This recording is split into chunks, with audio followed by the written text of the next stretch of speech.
안녕하십니까, 알림이 황희두입니다. 수세에 몰린 국민의힘이 무리수를 둬도 한참 무리수를 두는 것 같습니다. 민주당 신현영 의원을 향해 현장에 구급차로 이동했는데 그걸 두고 갑질이라고 프레임 씌운 거고요. 그러면서 국조특위위원으로서 자격이 있는지 스스로 돌아보길 바란다. 이게 이태원 닥터카라는 프레임으로 확산되고 있는 겁니다. 이에 민주당에선 의사의 본능이다, 이렇게 반박하고 나섰는데요. 결국 신현영 의원은 국조위원직에서 사퇴를 밝혔습니다. 그런데 여기서 그치지 않고 시민단체 서민민생대책위원회에선 신현영 의원을 서울경찰청에 고발했다는 소식까지 전해졌죠. 참고로 이 서민민생대책위원회는 과거 자유한국당 정가윤 전 의원이 위원장을 맡기도 하고 대표적으로 알려진 자칭 보수 성향의 시민단체입니다. 그러니 노골적이란 얘기가 나올 수밖에 없는 거고요. 조금 더 자세히 찾아보니 수백만 명이 여기에 구성원이라고 하는데 상식적으로 이게 말이 되는 상황입니까? 계속 찾아보며 중간중간 전해드리도록 하겠습니다. 아무튼 이런 소식들이 전해지니 그렇게 따지면 이상민, 오세훈은 뭐 되는 거냐?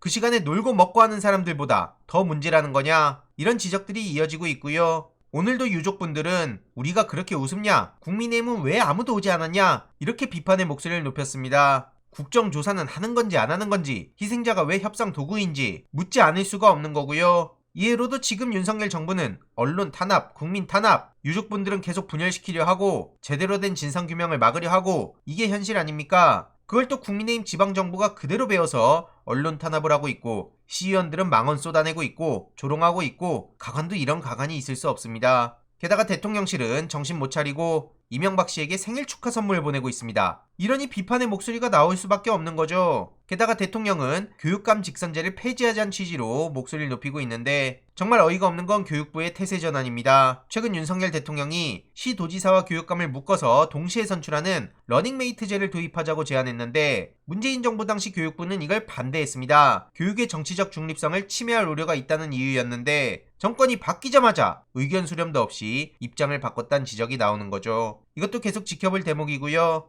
지금 윤석열 대통령은 그저 권력놀이에 심취해 있죠. 차기 총선은 윤심에 달려있다. 이러니까 친윤계들 사이에서 이런 얘기가 나오는 건데 결국 저렇게 막무가내로 나오며 국민의힘에 2004년 이후 도입됐던 7대3 룰이 폐지 수순을 밟게 된 겁니다. 아예 당신 100%로 한다는데 이에 대해서 당연히 국민의힘 내부에서도 후폭풍이 일어나고 있고요. 안철수 의원은 당대표 선출은 골목대장, 친목회장 뽑는 게 아니다 라고 목소리를 높였고, 윤상현 의원은 개인이 아닌 총선 승리를 위한 유불리만 생각해야 된다, 이런 입장을 전하기도 했습니다. 이해로도 최재형 의원은 외연 확장, 총선 승리에 부정적이다 그러면서 당원 투표 100%를 비판했는데요. 국민들 눈에 이게 어떻게 비칠지 생각해봐라 라고 목소리를 높인 거죠. 이준석 전 대표 또한 거들고 나섰는데 이러니 이에 대해서도 당원 100%로 하려면 뭐하러 선거하냐? 지난번 대구에서 신천지 신도들 20만이 모인 이유가 이거였구나 라는 얘기도 나오고 있고요. 최근 언론에도 나왔듯이 정광훈빨 입당 러시가 전대의 변수가 되나? 이런 분석까지 나왔었죠. 실제로 정광훈 씨는 국민의힘 점령운동 타령하고 제2의 건국 타령하고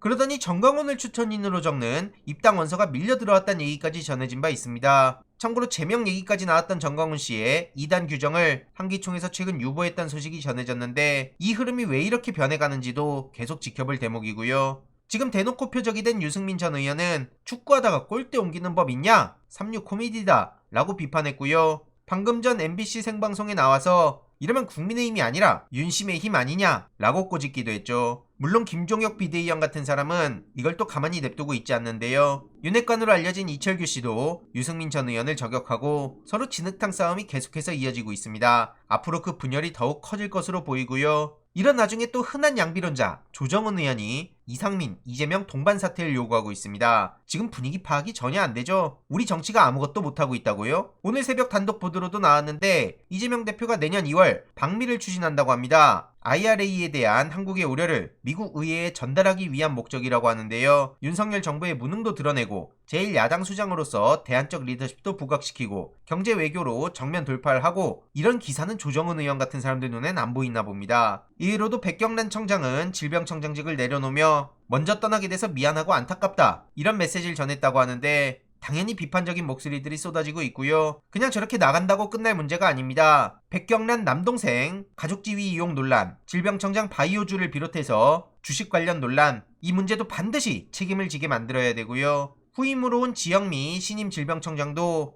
윤석열 대통령의 55년지기 부인으로 알려져서 이 또한 계속 예의주시해볼 필요가 있습니다. 황당한 소식들이 너무 많이 나오고 있는데 추가적인 소식 계속 간략하게 요약드리도록 하겠습니다. 이번 내용도 유익했다면 구독, 좋아요, 알림 설정, 멤버십 가입 정말 큰 힘이 된다는 점 말씀드리고 싶습니다. 주위에 널리 공유 부탁드립니다.